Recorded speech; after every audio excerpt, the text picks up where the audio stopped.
नमस्कार, आप देख रहे हैं सदीनामा न्यूज। मैं हूं आपके साथ सोनी गुप्ता।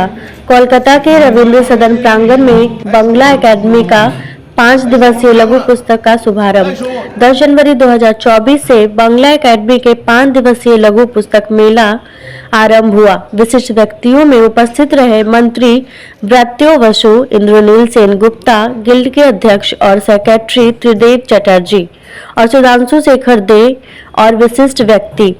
यहाँ पर 460 स्टॉल है। स्टॉल पर पत्रिकाएं हैं, साथ में सांस्कृतिक और नृत्य के अनुष्ठान हुए। पूरा नंदन परिसर बंगला एकेडमी रविंद्र सदन पूरा सजा हुआ है।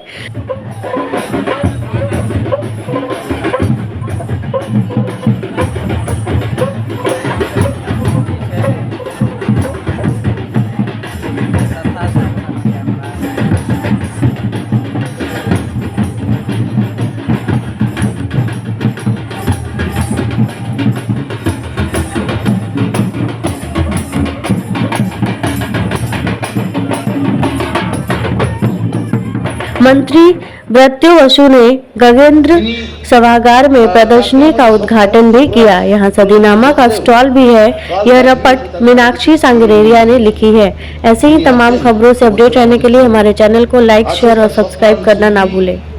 ম্যাগাজিনের প্রতি তার দায়বোধের এক অনন্য প্রেরণা, তাকে স্মরণ করবো আমরা আজকে একটা এবারের অনুষ্ঠানে, একটা বিশেষ অধিবেশন। বলবেন তার সম্পর্কে, তার অমূল্য সাথী, তার অত্যন্ত কাছের প্রিয়জনেরা। মিখাইল বাখতিন তার উপন্যাসের তত্ত্বের নির্মাণে ব্যবহার করেছিলেন কার্নিভালের মোটিভ। সে মোটিভ নাকি ভাস্কর রাবলেতে গোগলের গল্প উপন্যাস।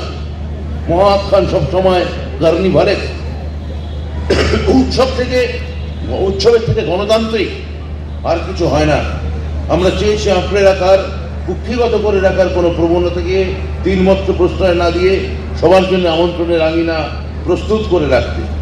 বাংলার সাহিত্য প্রাণ সমস্ত মানুষ এত লিটল ম্যাগাজিনের ঘর গেরস্থালি নিয়ে এই আয়োজন হয়ে উঠুক আগামী 4 দিন ধরে উৎসবের, গণতন্ত্রের, সাহিত্যের গণতন্ত্রের সেই মহা উপন্যাস, সেই মহাকাব্য এবং সেই মহা সাহিত্য সৃষ্টি। সবাইকে নমস্কার, ধন্যবাদ। আরে এসো না, উদ্বোধন হলো। আমার মনে হয় যে আমার মুখ্যমন্ত্রী 2011 সালের পর থেকে এই মেলাকে একটা অস্বাভাবিক উচ্চতা দিয়েছে। যেভাবে এবার প্রায় 450 বেশি স্টল, পত্রপত্রিকা এখানে যুক্ত হয়েছে, আমার তো মনে হয় একটা এরকম অভিনব উদ্যোগ বাংলায় আগে হয়নি। এবং এটা একটা সত্যিকারের সাহিত্যের গণতন্ত্রের উৎসব, যেখানে সমস্ত মত নির্বিশেষে সমস্ত পত্রপত্রিকা এখানে জড়ো হয়েছে। প্রচুর কথাকার, প্রচুর গল্পকার, প্রচুর কবি এখানে পাঠ করতে আসছেন তাদের কবিতা, গল্প।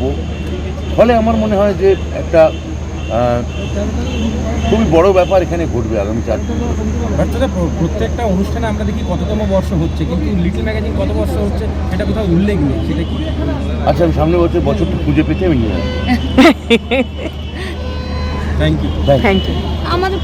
না, এই ইন্টার্নশিপের কথা মাননীয় মুখ্যমন্ত্রী আগেই বলেছিলেন। এটা আমাদের রূপায়ণের কাজ প্রায় এগিয়ে গেছে এবং এটা খুব শিগগিরই আমরা এটা বাস্তবায়িত করবো। এটা মুখ্যমন্ত্রীর নতুন যে চিন্তা বা ভাবনা, তার একটা নতুন অবদান। আমি বলবো ছাত্রছাত্রীদের জন্য খুবই উপকার এটা হবে।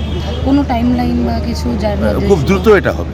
আর স্যার, যাদবপুরের ভিসি কিছুদিন আগে, জাস্ট 2 দিন আগে একটা বিজ্ঞপ্তি দিয়ে বলেছেন রাজভবন এবং উচ্চশিক্ষা দপ্তর দুজনে একসঙ্গে যাতে এই বিশ্ববিদ্যালয়ে অচলাবস্থা কাটাতে এগিয়ে আসে, এই আবেদন রেখেছেন। আমরা তো এগিয়ে আছি, কিন্তু সব পক্ষ তো, অন্য পক্ষ তো বধির মনে হয়। सुनकर देखो जी, ममता राहुल मोदी बोले, लिखे जितेंद्र जी।